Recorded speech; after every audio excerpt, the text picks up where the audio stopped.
In today's video, I'm going to teach you how to manage your meetings using Microsoft Outlook. From checking your calendar to forwarding invitations, these steps will help ensure that your meetings are well organized and efficient.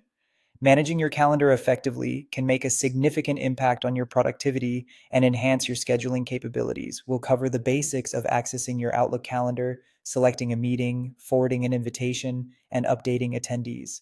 To start, you'll want to open your Outlook calendar. This can be done from the Outlook homepage by simply navigating to the calendar icon, usually found in the lower left corner of your screen. Once your calendar opens, you'll see a week or month overview of your scheduled activities. It's important to familiarize yourself with its layout, as this will be your command center for meeting management. Be sure to have your date and time settings configured according to your local time zone, as this can prevent any scheduling mishaps. Once you have your calendar open, the next thing you'll need to do is select the meeting you want to manage. Simply click on the event within your calendar view.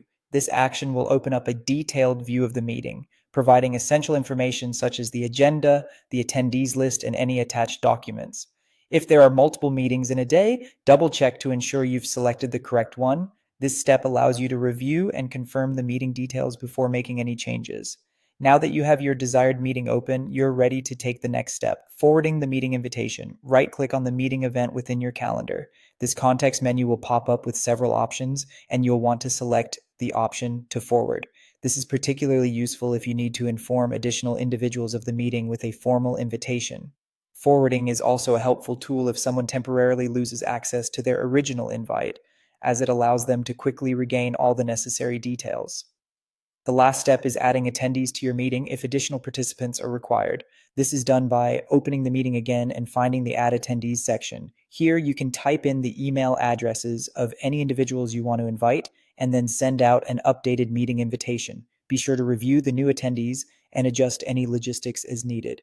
Outlook will automatically notify all attendees of the updates you make, and once you're ready, simply click Send Update to finalize your changes.